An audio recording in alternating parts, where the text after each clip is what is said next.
आज chapter number 11 के अपन यहाँ तक तो कंप्लीट कर चुके हैं। 10 का यहाँ तक कंप्लीट कर चुके हैं। सो चलते हैं यहाँ पे तंतुकड़िका। तंतुकड़िका के पहले अभी ये बाकी है लयकायिका। लयकायिका यहाँ पे हमने छोड़ा था कहीं, तो अब यहाँ से लयकायिका स्टार्ट करते हैं। So start. लयकायिका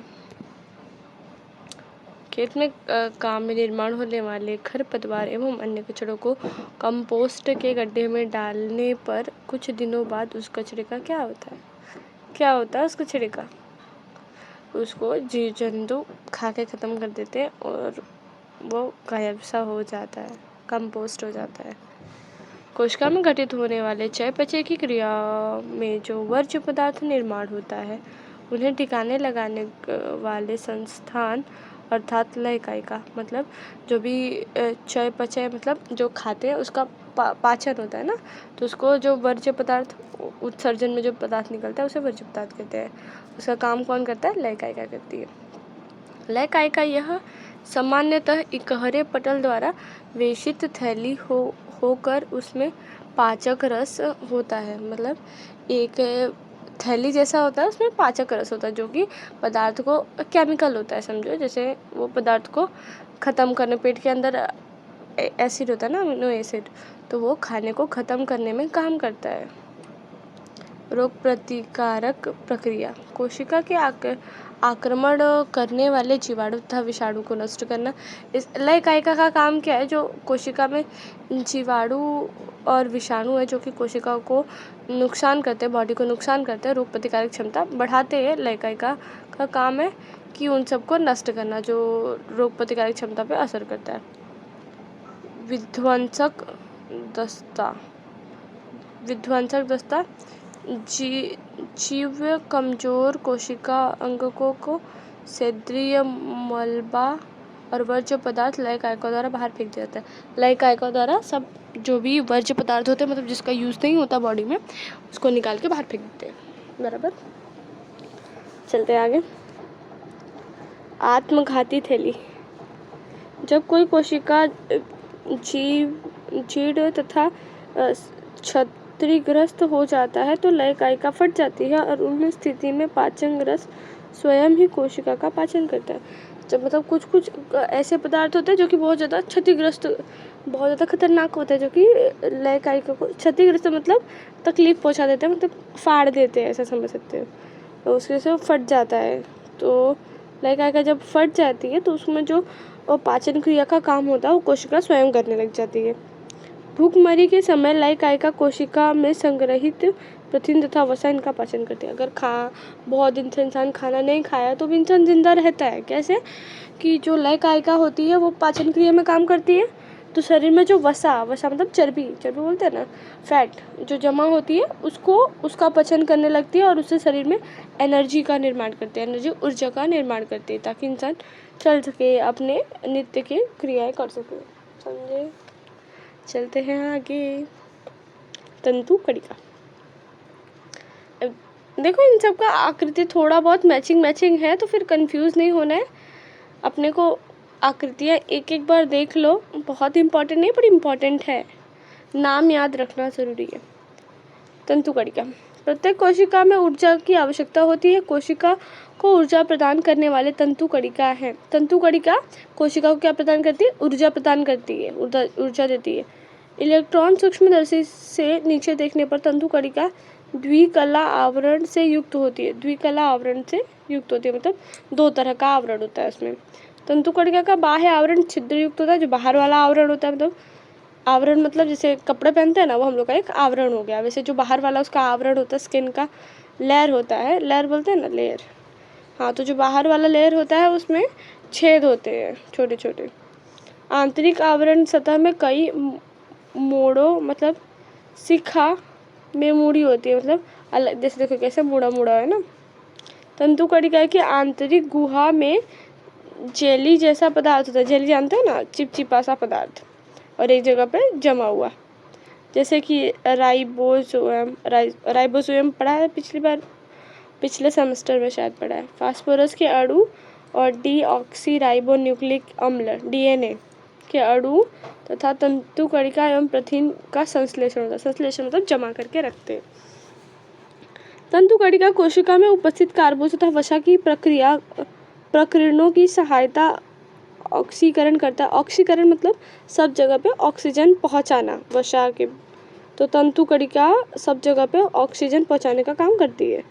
इस प्रक्रिया के दौरान मुक्त रूप से ऊर्जा मतलब ATP full form adenosine triphosphate के रूप में संग्रहित की जाती है। प्राणी कोशिका की अपेक्षा वनस्पति कोशिका में तंतुकाओं की संख्या कम होती है।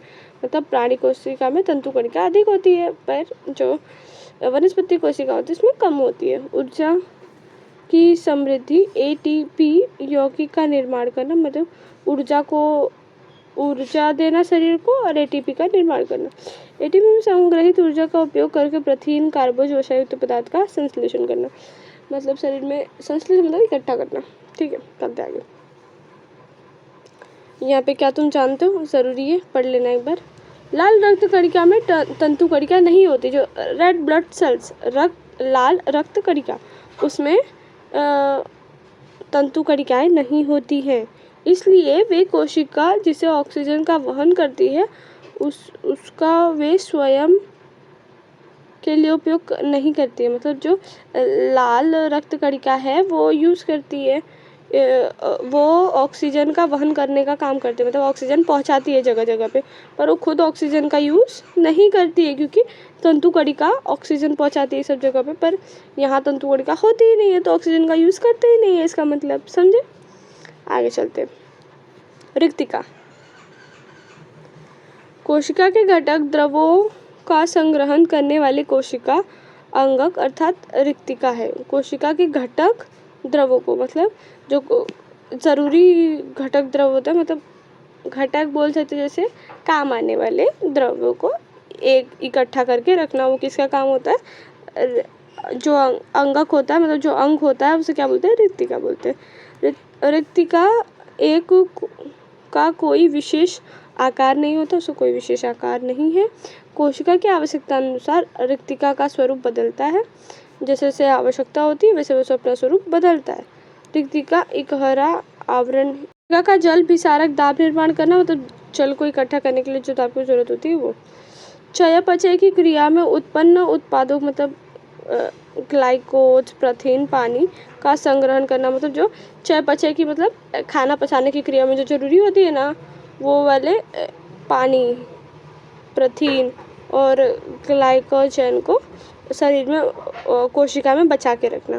प्राणी कोशिका में रिक्तिका वर्ज्य पदार्थ को संग्रहित करता है।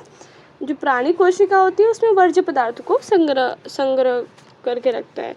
वर्ज्य पदार्थ मतलब जिसको शरीर की आवश्यकता नहीं होती उसको बाहर निकालना होता है, वो होता है वर्ज्य पदार्थ। जो अमीबा की रिक्तिका पाचन के पूर्व खाद्य पदार्थ को संग्रहित करता है, पर जो अमीबा का होता है उसमें वो पाचन के खाद्य पदार्थ को संग्रहित करता है। वनस्पति कोशिका की रिक्तिकाएं कोशिका द्रव्य से भरी होकर, एक सेकंड, वनस्पति द्रव्य की कोशिकाओं की रिक्तिका में कोशिका द्रव्य भरा होकर वे कोशिकाओं की दृढ़ता तथा कठोरता प्रदान करती है। मतलब जब वो रिक्तिका में जब द्रव्य भरा रहता है तो उसको कठोरता प्रदान करता है, मतलब वो थोड़ा हार्ड हो जाता है, सॉफ्ट नहीं रहता, हार्ड हो जाता है। ठीक है, तो ये हो गई रिक्तिका की पूरी बात। रिक्तिका क्या क्या काम करती है वो इसमें हम लोग ने पूरा देखा कि कौन कौन से काम रिक्तिका की जरूरत क्या होती है। ठीक है, लवक वनस्पति की पत्तियों को हरा, फूलों को लाल, पीला, केसरी, नीला के कारण प्राप्त होता है। किस कारण से? जो सारे कलर होते हैं वो क्यों मिलते हैं फूलों को, पत्तियों को? ऐसा रंग देने वाले अंगक केवल वनस्पति कोशिका में पाए जाते हैं। ऐसा रंग प्राणी कोशिका में ऐसा कोई भी वो नहीं होता, अंगक नहीं होता, वनस्पति कोशिका में ही पाए जाते हैं।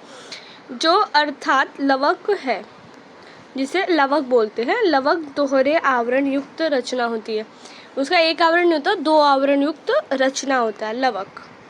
लवक बहुत इम्पॉर्टेंट है, आपको काम आने वाला वनस्पति कोशिका की अध्ययन के लिए लवक का बहुत ज़्यादा महत्व आएगा। तो अभी लवक को एक बार क्लियर कर लो तो आपको 9वीं 10वीं में इतना ज़्यादा लवक के पीछे भागना नहीं पड़ेगा। कन्फ्यूज़न होता है कि ये हरित लवक क्या है, क्या होता है, मतलब सफ़ेद या रंगहीन लवक। उसके बाद वर्ण लवक मतलब रंगीन लवक। अवर्ण लवक मतलब जिसका कोई कलर नहीं होता, और वर्ण लवक मतलब जो रंगीन कलर का होता है। हरित लवक के इस वर्ण लवक होकर अन्य प्रकार का वर्ण लवकों में रूपांतरण हो सकता है। उदाहरण, कच्चे हरे मटर के पकने के बाद हरित लवक का रूपांतरण लायोकोपीन में होने से मटर को लाल रंग प्राप्त होता है। मतलब कि एक रंग से दूसरा रंग बदल सकता है। जैसे आम देखो, कच्ची कैरी हरे रंग की होती है, पकने के बाद वो धीरे धीरे पीले रंग की हो जाती है। पीले रंग की होती है तो कौन सा वो होता है, इंथोफिल। पहले अभी इन सब वनस्पतियों के अंग और उसके रंग द्रव्य के बारे में पढ़ते हैं। हरा रंग पत्ते पे जो होता है वो किसकी वजह से होता है, हरित ध्रुव की वजह से होता है, जिसको बोलते हैं क्लोरोफिल। लाल रंग जैसे गाजर का लाल तो होता नहीं है, ये गाजर को लाल बता रहा है। कैरोटीन की वजह से लाल रंग मिलते हैं। पीला रंग एंथोफिल। उसके बाद जामुनी रंग एंथोसायनिन। मरजंडी बीटालेंस। बीट का कलर जो होता है वो किसे होता है, बीटालेंस। बीट का कलर बीटालेंस। ये आपको एक बार याद करना पड़ेगा, इम्पॉर्टेंट। फील्ड्स में आ सकता है या फिर मैच करने वाले में आ सकता है, और एक है कि ऑड मैन आउट में आ सकता है, असंगत शब्द चुनो उसमें भी आ सकता है। ठीक है, तो ये इम्पॉर्टेंट है। हरित लवक, ये कृति तो हम करने वाले नहीं है, इसलिए बस ऊपर से पढ़ लेते हैं। कैरोटीन युक्त वनस्पतियों की पत्तियों के ऊपर की परत निकालो, इसे कांच पर रखो, उसके साथ साथ लवकों पर संयुक्त सूक्ष्मदर्शी से निरीक्षण करो। ये जो है इसका ये पहला जो परत था उसको निकाला, उसको सूक्ष्मदर्शी से जब भी हम लोग देखते हैं तो हमें पता चलेगा कि वनस्पतियों की पत्ती में होने वाले प्रकाश संश्लेषण की प्रक्रिया के लिए हरित लवक अत्यंत आवश्यक है।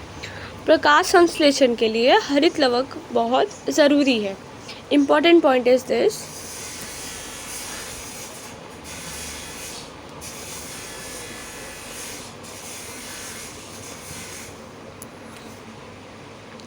हरित लवक की पिट्ठिकाओं में प्रकाश संश्लेषण के लिए आवश्यक प्रकीर्ण डीएनए, राइबोज और कार्बोज पदार्थ होते हैं। ये भी इम्पोर्टेंट पॉइंट है। हरित लवक की पिट्ठिकाओं में राइबोज, डीएनए और प्रकीर्ण कार्बोज पदार्थ पाए जाते हैं, जिसकी वजह से प्रकाश संश्लेषण हो सकता है। लवकों के कार्य। हरित लवक सौर ऊर्जा का अवशोषण करके भोजन रूप में रासायनिक ऊर्जा का रूपांतरण करते हैं। हरित लवक क्या करता है, जो प्रकाश होता है प्रकाश का संश्लेषण करता है, उसको भोजन रूप में रूपांतरण करता है। मतलब प्रकाश जो सूरज की रोशनी से आती है ना, वो पत्ते पे होता है ना हरित लवक, तो वो जो हरित लवक होता है वो क्या करता है, वो पत्ते पे सारी ऊर्जा को संग्रहित करता है, मतलब इकट्ठा करता है और उसको अंदर लेके जाता है जड़ तक। फिर उसकी जो जड़ से सब मिट्टी और जो न्यूट्रिशन होता है वो सब आते हैं पत्ते के ऊपर, तो वो सब मिल के खाना बनता है और जो वनस्पतियों की वृद्धि के लिए आवश्यक होता है। कभी भी देखोगे तो जो वनस्पतियाँ हैं वो प्रकाश की दिशा में बढ़ती है, उसका यही कारण है, प्रकाश संश्लेषण करने के लिए। ठीक है, देखो वर्ण लवकों के कारण फूल को रंग प्राप्त होता है। वर्ण लवकों के कारण ही फूल को रंग प्राप्त होता है। वर्ण लवक मतलब ये जो रंगीन वाला होता है वो। वर्ण लवक कार्बोज, स्निग्ध तथा प्रथिन पदार्थों का संश्लेषण तथा संग्रहण करता है। मतलब जो लवक होते हैं, वर्ण लवक क्या करता है, कार्बोज और स्निग्ध और प्रथिन मतलब प्रोटीन, कार्बोज मतलब जो ज़रूरी होता है वृद्धि के लिए वो, और स्निग्ध पदार्थ उसको संश्लेषण मतलब इकट्ठा करके रखता है, संग्रह करता है। तंतु कणिका तथा लवकों में डीएनए तथा राइबोसोम होने के कारण अंगक स्वयं ही प्रतिकृत बन जाते हैं, वो खुद ही स्ट्रॉन्ग बन जाते हैं, उसमें डीएनए और राइबोज होता है। इसलिए कोशिका की सदस्यता अंगों का अध्ययन करने के लिए बाद में तुम्हें पता चला कि वनस्पति कोशिका प्राणी कोशिका में पाए जाने वाले अंगकों के कारण कोशिका का कार्य ठीक तरह से चलता है। मतलब जो कोशिका में वनस्पति कोशिका तथा प्राणी कोशिका में पाए जाने वाले अंगकों के कारण ही कोशिका का काम बराबर चलता है। अंगक नहीं होता तो कोशिका का काम रुक सकता था। ऐसी विकसित कोशिका को दृश्य केंद्रीय कोशिका कहते हैं। विकसित कोशिका को क्या कहते हैं? दृश्य केंद्रीय कोशिका कहते हैं। पिछली कक्षा में जीवाणुओं को आदि केंद्रीय कोशिका का अध्ययन किया था। अब इन दोनों प्रकारों की कोशिका के तुलनात्मक अध्ययन करेंगे। अभी तक वो दृश्य केंद्र आदि केंद्रीय का अध्ययन किया इसके पहले वाले स्टैंडर्ड में। अब दृश्य केंद्रीय के बारे में हम लोग पढ़ेंगे। उनका तुलनात्मक अध्ययन मतलब अंतर देख के, उसमें क्या अंतर होता है। तुलनात्मक अध्ययन करना ज़्यादा काम का होगा तुम लोग के लिए, आराम से याद हो जाएगा। फिर आकार इसका 5 से 100 माइक्रोमीटर होता है। इसका 1 से 10 मतलब ये छोटा होता है कंपेरेटिवली इसके, ये बड़ा होता है, ये इससे बड़ा सा रहता है, ये थोड़ा छोटा सा रहता है। ठीक है। गुणसूत्रों की संख्या 1 से अधिक। यहाँ पे गुणसूत्रों की संख्या 1 से अधिक होती है, मतलब ज़्यादा गुणसूत्र हो सकते हैं, यहाँ पे एक ही होता है। कि केंद्रक पटल केंद्रीय तथा केंद्र द्रव्य युक्त सुस्पष्ट केंद्रक होता है। इसका केंद्रक सुस्पष्ट होता है। इसका केंद्र सदृश केंद्रकाभु होता है, मतलब छोटा होता है, दिखता नहीं होता अच्छे से। और तंतुकणिका लवक होता है, आवरण युक्त अंगक नहीं होता। इसमें आवरण युक्त अंगक नहीं होता, इसमें तंतुकणिका से या लवकों से तुपा हुआ होता है। उदाहरण के लिए उच्च विकसित कोशिका बहुकोशिका वनस्पति तथा प्राणियों में पाए जाते हैं और ये जीवाणुओं में पाए जाते हैं।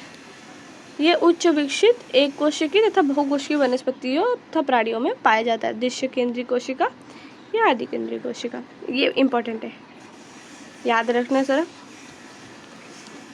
फिर नेक्स्ट वीडियो में करते हैं क्वेश्चन आंसर, जो कि मैं आपको स्क्रीनशॉट्स में से पढ़ाने वाली हूँ, जो महाराष्ट्र की अपनी वेबसाइट है उस पर से। So thank you for watching, bye bye.